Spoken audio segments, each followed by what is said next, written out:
conservative.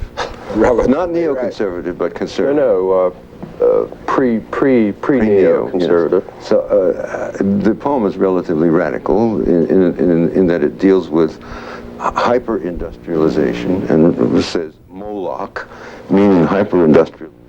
The nuclear bomb, the science put to the service of the military, phrase scholars of war, hydrogen jukebox, there's apocalypse.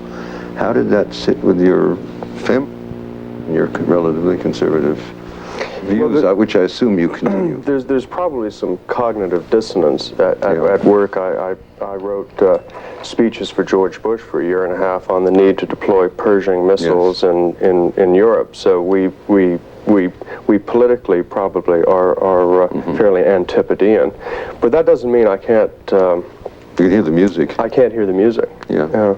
That's a very interesting problem, because both the National Review and the the Washington Times, which is the Mooney newspaper, have said that I should get the Pulitzer Prize or some prize, whereas the neoconservative groups like New Criterion and Commentary have attacked this poem and everything else I've ever written as sleaze.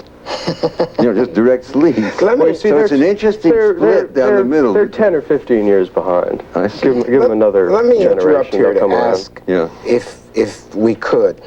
It would be, I think, very interesting if we heard the first few lines of Howl. Yeah. Who goes first? And heard the first few lines of Yowl, which is Chris's homage to you, which is the homage to you because it is, well, Yowl, there was a review of Howl when it first came out in the Hudson Review, which is a very prestigious and rather dumb literary magazine, which is called Squeal.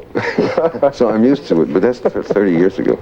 So I'll be reading the first 6 lines. Is that all right? The first 6 lines, that's fine. Okay.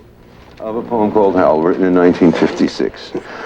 I saw the best minds of my generation destroyed by madness, starving, hysterical, naked, dragging themselves through the Negro streets at dawn, looking for an angry fix, angel-headed hipsters burning for the ancient heavenly connection to the starry dynamo in the machinery of night, who poverty and tatters and hollow-eyed and high sat up smoking in the supernatural darkness of cold water flats floating across the tops of cities contemplating jazz, who bared their brains to heaven under the L and saw Mohammedan angels staggering on tenement roofs, illuminated, who passed through universities with radiant, cool eyes, hallucinating Arkansas and Blake light tragedy among the scholars of war. Well, then it would ascend from there. Go up to section 30 years Moloch. later. 30 years later, now let's hear your somebody from the other end of the spectrum. Mine ended the Scholars of War, which still goes on. Mine stops at Sarah Lee. Okay. Here goes. I saw the best minds of my generation destroyed by stress, frazzled, overtired, burnt out, jogging through suburban streets at dawn as suggested by the late James Fix. Career-minded yupsters burning for an Amstel light, watching stupid pet tricks, who, upwardly mobile and designered and bright-eyed and high, sat up working in the track-lit glow of the Tribeca loft, skimming through the daytimer while padding the expense account, who passed through universities and saved their asses hallucinating Grateful Dead posters and eating Sarah Lee while watching the war on TV. What prompted you to write this? Well, a certain perversity, and and reflections on the relative sturm and drangless generation that the so-called yuppie phenomenon represents. Are you sick of the yuppie generation? Hedonistic superficiality that you find objectionable in the present generation of people dealing with all the artifacts that you're parodying? Yeah, it's an artifact-ridden sensibility. Someone once said that the thing about yuppies is that they've managed to give good taste a bad name. Yeah. So what do you think the cause of this addiction to American consumer products is caused by? unfortunately, it's not just American consumer products, or we wouldn't have the trade the American deficit. addiction, the American addiction to consumer products, the obsession with and Toyotas the spreading and addiction. Henkel knives. Yeah. Well, there's a Why is that? certain sense in which maybe to quote Yeats, the center cannot hold. Something is missing from the inside. So I would say it's a lack of spiritual grounding and a sense of selfishness that is involved with the notion of standing up tall, macho, being number one. If you met somebody in a bar that said he was the strongest and number one and he could beat up anybody in the bar, you'd know you'd stay away from him. He's a nut. And yet we take that as a national characteristic and accept it as an ideal for our character, and that always seemed to me to be scholars of war, in that sense, shallow view. In any age that's made the transition from Audie Murphy to Sylvester Stallone is in some kind of trouble. But and yet Stallone is favored by the president. Yeah, along with John Wayne. So there's Wayne. something wrong with the whole psyche of the country that would take Reagan's ideal of Ollie North, for instance, as a national hero for breaking the law and for starting wars. There's something basically wrong that is expressed in your parody. But you know, Alan, while you have become what many would call respectable now. I always was. It took a little time for the media to catch up. I used reporter's hedging in there. Yes, but I'm just making it clear to you. What many would call respectable now. Yeah. Do you think you consider respectable to the very people you're talking about, the Rambo type people? I don't think so. They're peddling violence. They're peddling war, violence, aggression, and egocentricity. The worst part is peddling of solidification of ego, the solidification of a sense of identity that means you got to beat up everybody. You see no similarities, I gather, or do you see similarities between you at the generation at the time you wrote Hall and the Yowl generation?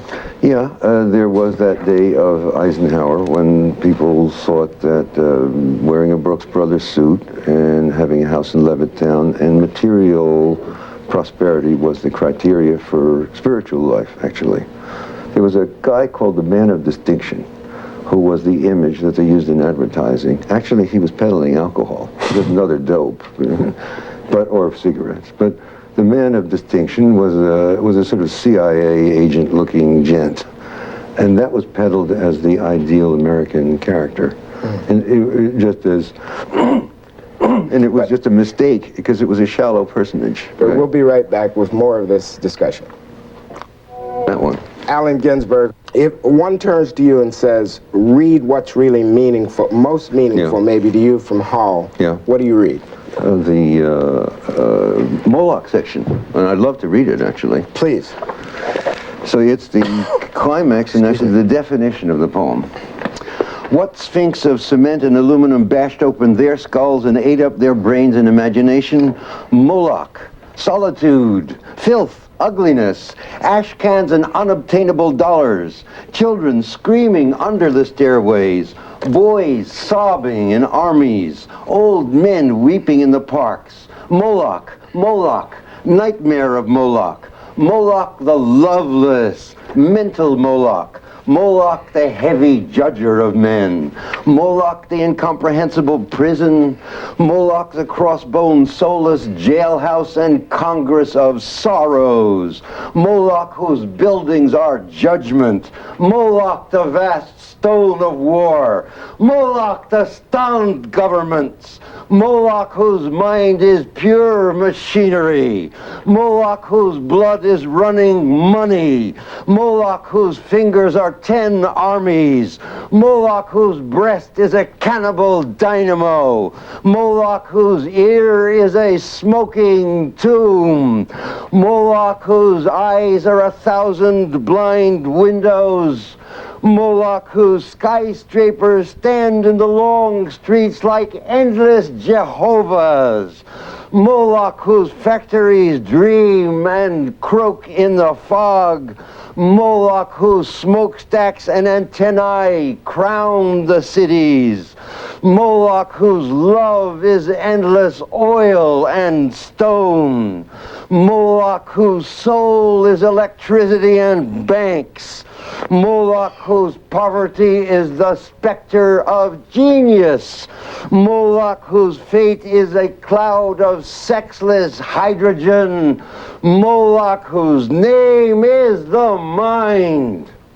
Well, I'll leave it there. Wow. Well, this gets to the point, finally.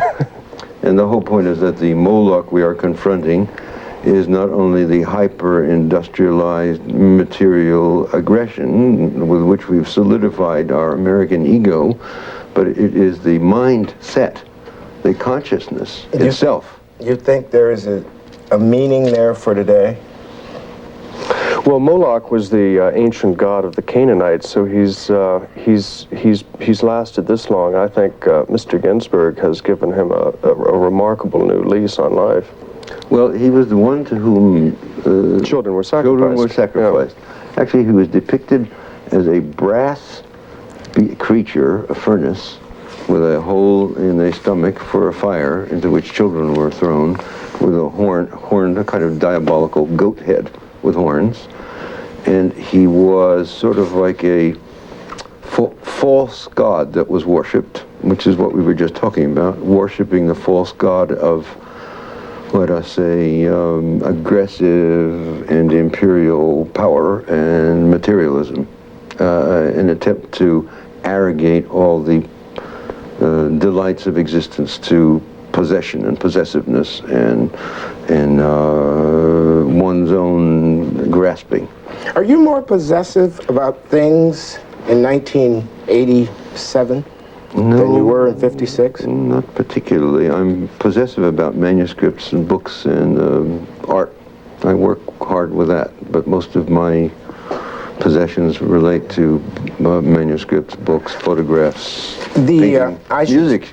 I should say that Howell, musical instruments. That Howell is getting a 30-year anniversary redo, and that's just out now. For those of you who didn't see Allen Ginsberg with his blatant huckstering there earlier when he had the book sitting there in the lap, that has the original draft, facsimiles, transcripts, and has been annotated.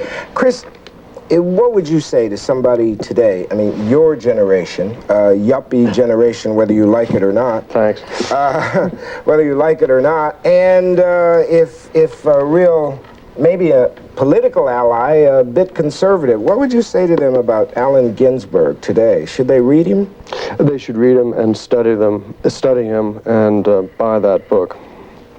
It's still resonant, and it's still, I think, the most important poem of this part of the 20th century. You won't find anything like that in the poetry pages of the New Yorker. Did your father agree with you? Your assessment? Bad question. You'll have to ask him. No, actually, the reviews by Professor Hart in National Review do agree. Yeah, he's taken very seriously in those quarters. Yeah. However, I just noticed yesterday, a few days ago, in the New York newspaper, a great attack on both Kerouac and myself by a companion of your father, the editor of Commentary, who had this really vituperative attack on Kerouac, who originally sort of got going as we wrap up here, let me ask you, is there a comfort you get in knowing that there's still some segments of this society that jump on you? I'm alone in the sky where there's nothing to lose. The sun's not eternal, that's why there's the blues. Majestical jailhouse, our joys in the cage. Hearts full of hatred will outlast our old age. You may take that as a yes or a no to my question. Allen Ginsberg, Chris Buckley, thank you very much for having been with us here on Nightwatch.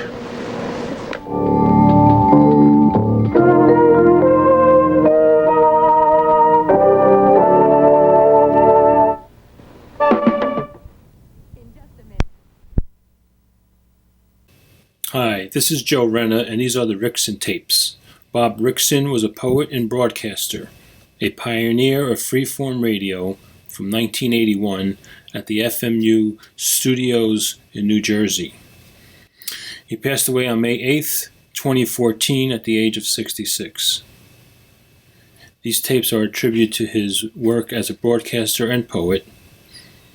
Help this channel by hitting the subscribe button. Thank you very much.